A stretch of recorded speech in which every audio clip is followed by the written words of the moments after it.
Apparently, it's lunchtime for the Louisiana Ragin Cajuns. It's Locked On Sunbelt.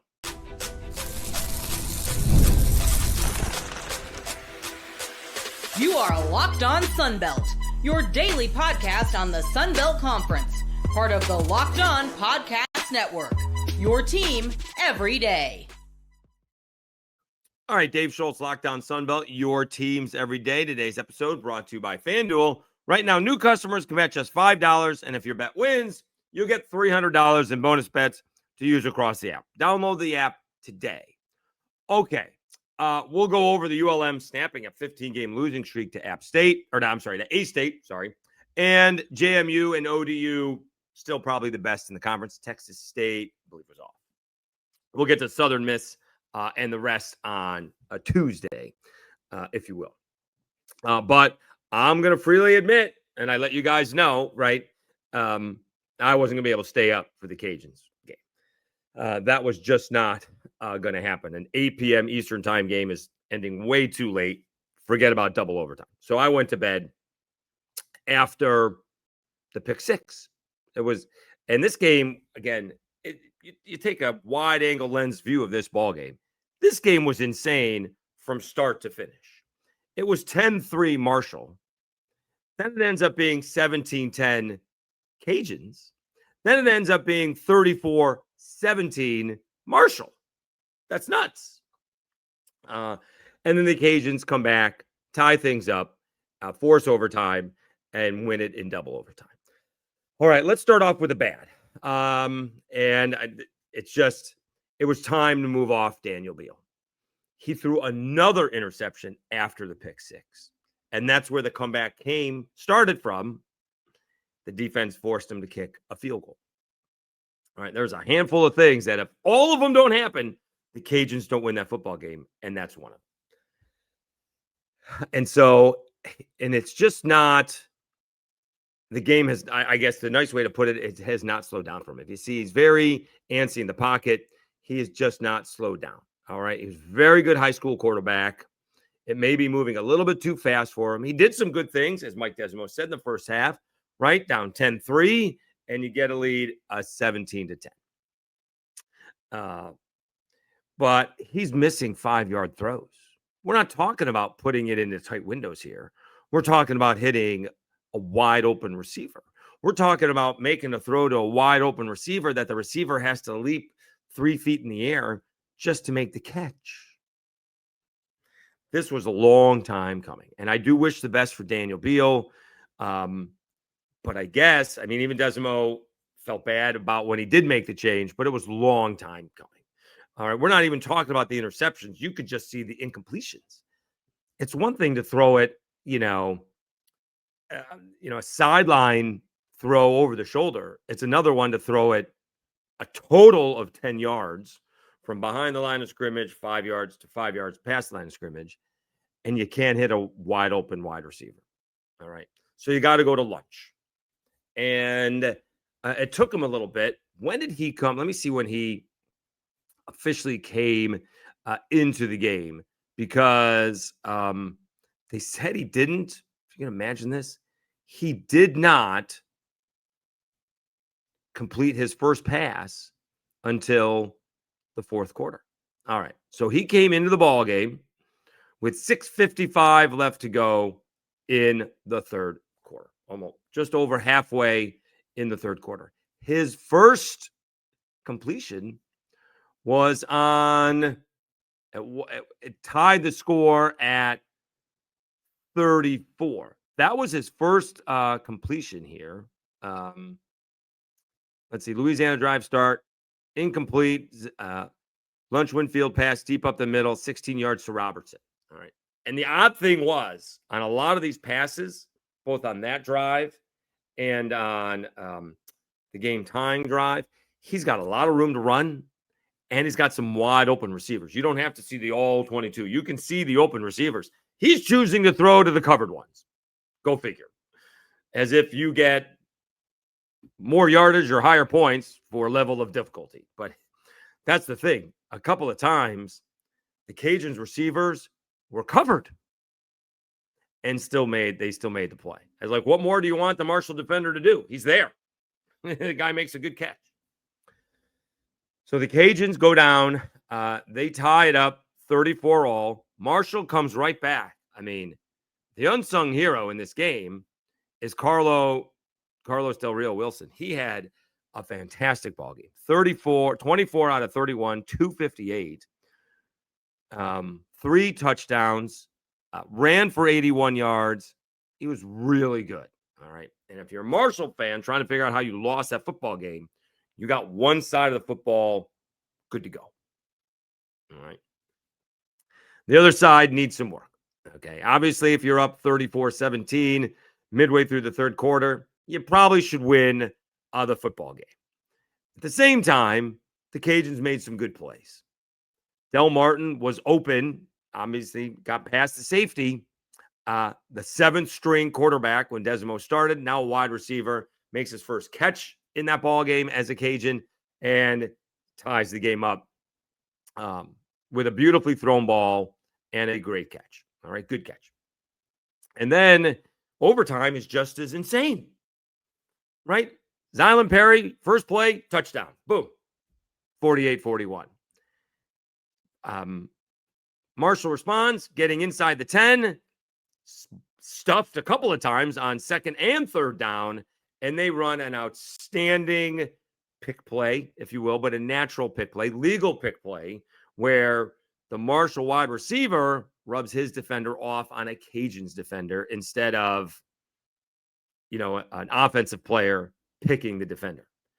That's how he was so wide open. Okay. Good play, well designed, well executed. Tie game, 48-all. Now, here's the thing. If you are Marshall in that spot, do you go for 2? Do you think about it at that point in time? Is that your best chance of winning? That may be hindsight, but I don't know if they thought about that at that point in time. Then Marshall ends up trying to kick a long field goal, jumps fast, moves back 5 yards, misses the field goal. And then the only penalty on the Cajuns all night long ends up being a bogus penalty, and the referee was looking right at it. I know we get the slow motion replay, but the defender slid right past the kicker. The kicker kicks the Cajun player, and they call running into the kicker. Really brutal. Okay. Nonetheless, Marshall gets a chance, makes the kick, takes a 3-point lead. Cajuns end up getting down there. I like the idea of Lunch is rolling out looking to throw, and then eventually says, I'm running it, flips over the defender, and into the end zone. All right. Great football game. Instant classic. Got to be the all-time great comeback in Ragin' Cajuns history. And what appeared to be a good crowd to begin with, everybody was gone right after the pick six. All right. Nobody was there to see that comeback, which is sad. All right. I mean, LSU was already done. What are you going home to watch the Penn State Oregon game? You're going home to watch Georgia Alabama. Where are you going? You paid to go to the game. Stay at the game. All right. If it was raining, if it was a Thursday night game, Tuesday night game, I get it. All right. But where are you going? It's not like you're sitting in traffic for more than 15 minutes coming from a Cajuns game. This is not SEC or anything like that, where we've all sat in a couple hours traffic at LSU. I guess on the other side, hashtag always a bright side, after the game, there was no traffic. So there's that. I did want to address the Marshall thing, as I mentioned it earlier, and going back and forth with the Marshall fans. They probably should have won the Missouri State game. They missed a chippy field goal, and they probably could have won, if not should have won, this ball game. But don't sit there and tell me that every G5 team has the same turnover as the Marshall Thundering Herd had this past year. That is, I'm not sure unprecedented, but I mean, they just lost the whole team basically that won the championship. Now, we all thought they went to Southern Miss. That's not the case. But you're starting from scratch. All right. Cajuns didn't lose that many players for the 24 squad. They competed. All right.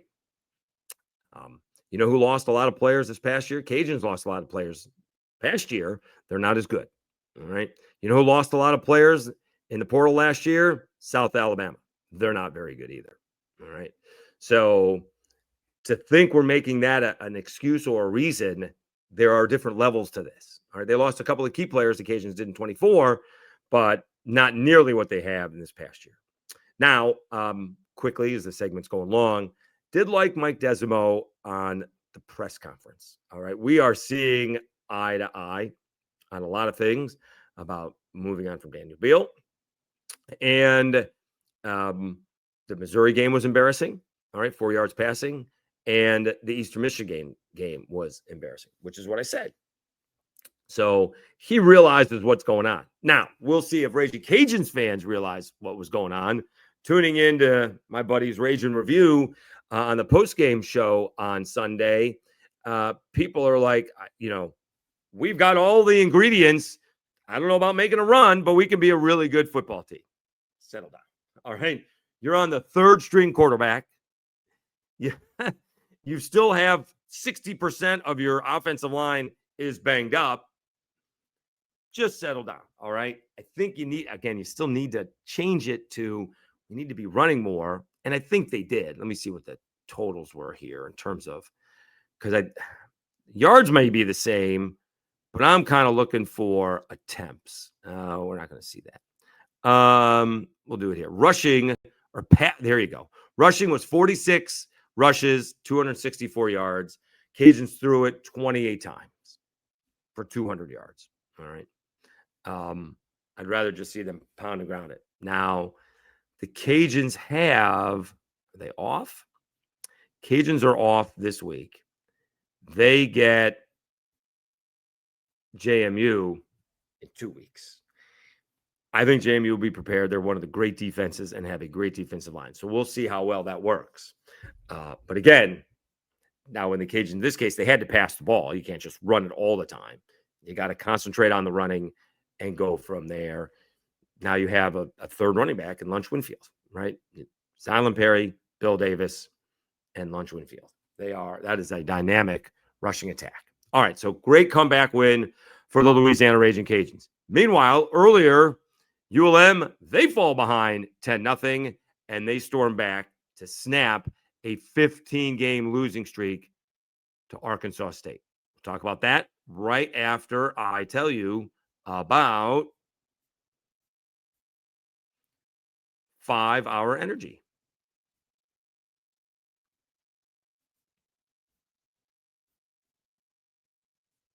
Caffeine just got a flavor upgrade. 5-Hour Energy shots deliver tasty caffeine in 17 bold flavors. Each 2-ounce shot packs the caffeine of a premium 12-ounce cup of coffee, plus B vitamins and nutrients with 0 sugar and 0 crashes.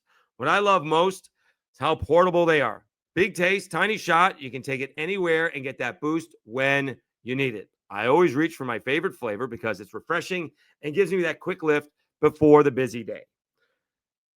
Honestly, I love how fast it kicks in, and it's sugar-free, so I don't have to worry about crashing later. Enough with boring, flavorless caffeine. It's time to give your caffeine a flavor upgrade with 5-Hour Energy. Get the favorites you love or be bold and try something new in-store and online at 5hourenergy.com.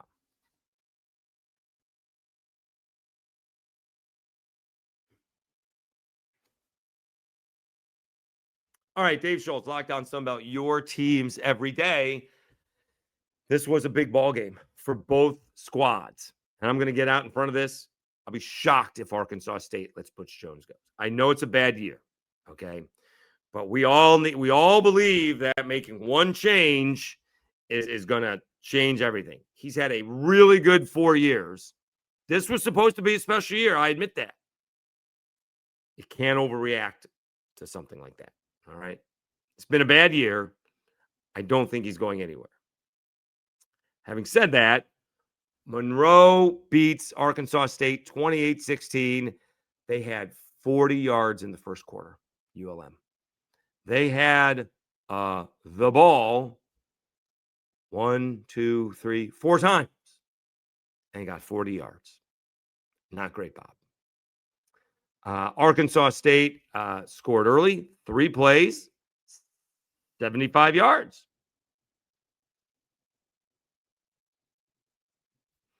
This seems to be out of order. One sec. All right, so not out of order. ULM actually started with the ball. Aiden Armenta throws a pick six, 7-0 Arkansas State. All right. Then they punted away. That drive, the next drive did not last very long.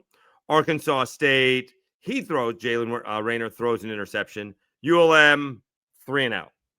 Then Arkansas State punts it back. ULM then punts it back, 3-and-out. And then Arkansas State kicks a field goal, and it's 10-0. And Arkansas State, which played so poorly early on against Kennesaw State, is up 10-0. And it was 14-10 before halftime. 14-10 before halftime. ULM goes on a 12-play, 92-yard drive. Arkansas State gives the ball back on downs, 6 plays, 64 yards, and it's 14-10. Arkansas State misses a field goal to end the half. Then they come out and fumble 4 plays into the quarter, and 4 plays later, ULM has a touchdown. They went down from 10-0 to up 21-10. All right, and give it up to Aiden Armenta. You know, sometimes that could be the end of the ball game. Pick six, end of the game. 16 out of 25, 175 yards. Maybe one of his best games. 2 touchdowns, that 1 interception. All right, let's see what his game log is, because he doesn't have a whole lot of games that are 175 yards in a ball game. All right, and so good for him. Let's see what our guy Braylon McReynolds did. 13 carries, 73 yards. A former Miguel Tulin back and South Alabama back. 1 touchdown. Zach Palmer-Smith, 8 carries, 84 yards, and a touchdown. Jalen Rayner, 29 of 46, 288 yards and an interception, and they could not run the football. We know ULM has a good defense. They cannot run the football against ULM. Let's see what the rushing was. 70 rushing attempts, 27 attempts, 17 yards. Time of possession is even. Arkansas State had 1 more turnover. Penalties were in favor of Arkansas State, 2 for 18. ULM 9 of 67. But that is, again, a huge win for ULM, a devastating loss for Arkansas State. They haven't lost Arkansas State in a decade and a half. And now, Arkansas State hasn't lost to ULM in a decade and a half. And so now you got Northwestern. I don't think Northwestern's all that good. Let's see what their record is. They're 2-2. But they are Big Ten. They lost to Tulane 23-3 in the season opener. Beat Western Illinois 42-7. Lost to Oregon 34-14 and slipped past UCLA with their new coach 17-14. I mean, that's a winnable ball game. I mean, Northwestern hasn't been any great shakes. That is a winnable ball game. Let's see if the lines have come out yet. Northwestern, 10.5-point favorites. All right. That's a winnable ball game. All right. Northwestern is not all that great. So let's see if they can do that. On the other side of things, season is kind of getting away from Arkansas State. They laid an egg against Kennesaw. They go into Monroe, lose after a nice little lead, and seems to be going in the opposite direction that I thought it was going in. I thought they were going to be really good this year, and they have 1 win against Southeast Missouri State. That's it. Now they get Texas State at home. Then they're going to South Alabama. That could be a win. They get Georgia Southern. That could be a win. They're at Troy. That could be a win. But you know what? All of them could be losses too. They host Southern Miss. They host the Cajuns. All right. Right now, that game is on ESPN. I didn't think that was the case, but that's nice. So we'll see if Arkansas State can bounce back. And again, I happen to think we'll just chalk up. I think this is a winnable ball game. I'm not sure how likely that winnable ball game is, but we'll just call it a loss because it's the Big Ten against the Sun Belt. Having said that, you're at Coastal. That's a winnable ball game. All right. Although Coastal had the week off this week. And then you're home versus Troy. Are you actually 3-0 in the Sun Belt West when you're taking on Southern Miss and Hattiesburg? That's a nice little showdown. All right. That's a nice little showdown. We'll see if that happens. Obviously, a win over Northwestern would be great, but a win over Coastal is probably bigger.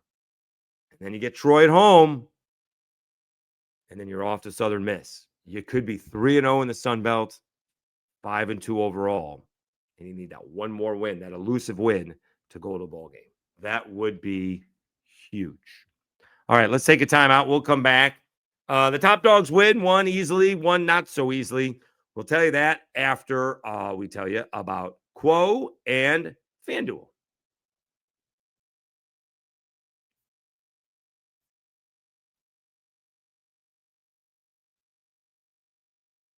One of the tools that help make a huge difference for business owners is Quo, formerly Open Phone, the same great business phone system you've heard me talk about before, with just a new name.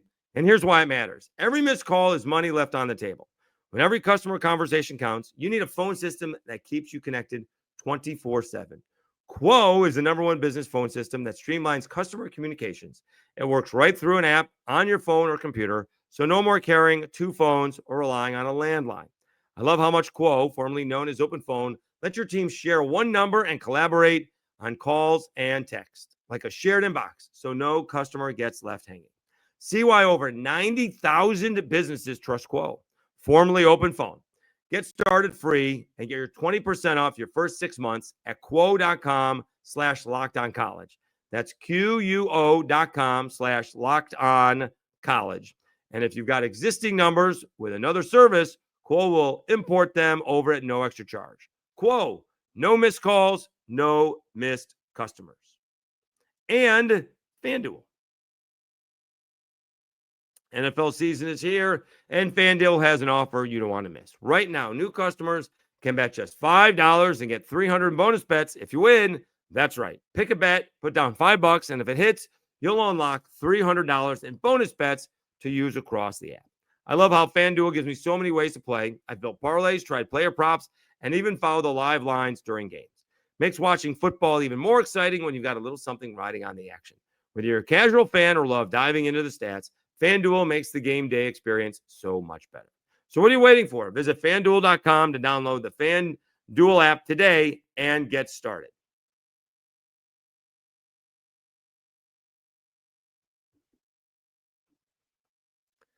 All right, Dave Schultz, Locked On Sunbelt, your teams every day.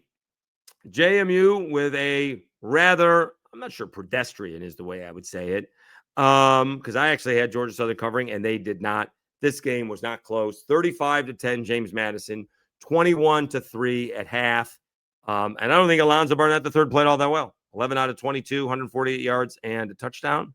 10 carries, 32 yards, touchdown on the ground. Wayne Knight played well, 19 carries, 151 yards and a touchdown. Jordan Fuller played well, 16 carries, 137 yards and a touchdown. That's the kind of game we thought we were going to get. And it's kind of the first time I think JMU's rushing offense has shown up. Lakota Dupre, 2 catches, another touchdown. I think he had the one-handed catch. And he scored a touchdown, I thought, against Louisville. 2 catches, 42 yards. Again, spread around 11 receptions, 5 different receivers. All right. Nobody had more than 42 yards. And again, when you're up fast, and they were up 14-0, they even missed a field goal in there. They were up 28-3 at half. Did I say that right? That's what it says here. I'm not sure if that's true. Maybe not. It says 2 different things here. So we'll say 21-3 at half. Got to be 28-3 coming right out of the third quarter, and there's no reason to be passing the ball. Nonetheless, you'd like to see Alonzo a little bit more efficient than 11 out of 22 against what is not a great defense. J.C. French just is not having a good season. I don't know what to tell you. But that seems to be the case, unfortunately. I thought he was going to be better. He's not. 14 out of 24, 165 yards, and 1 touchdown. Ran it 13 times, but got sacked a bunch. Didn't run for very much. In fact, went backwards. -8 yards. So not great. And again, JMU's defense, really good. 25 carries, 32 yards. I mean, that's what the Cajuns are going to be in for. All right, that has to be their strength against what the JMU strength is. We'll see if the Cajuns defense gets a little bit better. They do get a week off. See if the offensive line gets healthy is the next thing. So we'll see if that happens.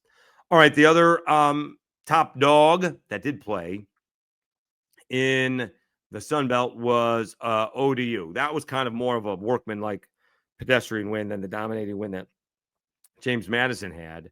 24-7 ODU. Colton Joseph looked like he had a pretty good game. 18 out of 26, 271, 3 touchdowns. Did throw an interception. They did run it 44 times for 219 yards. Ja'Cory Thomas caught 2 touchdown passes. TJ Johnson had a touchdown reception. It was 14-0 at half. Again, Liberty's not very good. 207 yards for Liberty. ODU had almost 500, but they did turn the ball over a bunch. In fact, this was just a sloppy football game. Liberty had 3 turnovers, and ODU had 4 turnovers. ODU rushed it for 219 yards. Liberty 130 yards. They passed for a grand total of 77 yards. Not very good. Did they? They were thinking that Ethan Vasco was going to come, but he didn't. Michael Merdinger, he was 6 out of 11, 77 yards. Ethan Houck, 1 throw, and it was picked off. Cade Williams had an okay ball game, 18 out of 18 carries, 85 yards for Liberty. But again, did I say that? They ran the ball 40 times for 130 yards. And that's good defense compared to ODU ran the ball 44 times for 219 yards. One team averaged 5 yards a carry. One team 3.3 yards a carry. All right, so ODU's defense did better. Let's see. ODU, they get Coastal. That's this week. And then are they at Marshall after that? Then they are at Marshall after that. All right. This is their Sun Belt opener. So they get Coastal, with Coastal coming off an off week. Who does JMU have? Are they off before they play the Cajuns? No, they get Georgia State. There's a bad joke in there somewhere, so we'll leave it. Got to go to Atlanta. We haven't seen the improvement that I was hoping that we'd see in Georgia State. JMU is 20-point favorites, 19.5. It's going to be a tough day for Georgia State to try and score points. All right, that's what it's going to be. It's going to be a tough day for them. I mean, JMU's defense is really, really good. All right, we're just looking towards that October 18th matchup, Old Dominion and JMU in Harrisonburg. It's going to be a clash of the Titans. That's going to be the one time where maybe, depending on what Texas State does, that maybe the 2 best teams are in one division. I like the divisions. Happens very rarely. I think twice now over the last 8 years that the 2 best teams were in the same division. Happened a couple of years ago with Troy and South Alabama, but we've talked about that. South Alabama lost at home to Troy. Win the ball game, and you're in the Sun Belt Championship. So I don't want to hear it when that's the case. All right. Again, I did go to bed for that. I couldn't stay up. I did get up and watch the end of the ball game. Had a little issues with the ESPN app, I don't mind saying, but figured it out. They wouldn't let me fast forward it like past commercials. I'm only on the exercise bike for a half an hour. I can't spend 10 minutes of game time watching something that I don't need to be watching. So I wanted to see it for when it was 34-17. And so was able to watch that towards the end. Okay, we'll do the rest tomorrow. App State and Boise State. App at this point in time. AJ Swan is a turnover machine, although it got to be 27-14. They did make it a ball game. Southern Miss with a rather easy win over Jack State. Good job by them. And is there one more? we'll do these tomorrow. And South Alabama, was kind of South Alabama. They got a good offense.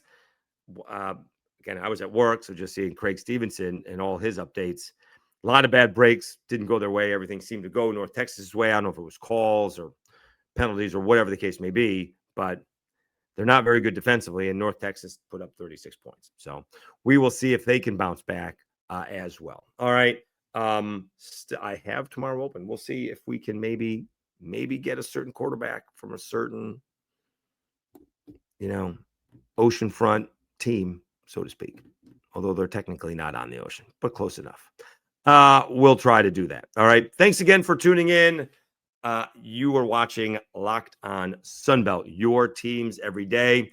Enjoy your Monday, everybody. I'll be back on Tuesday with another episode.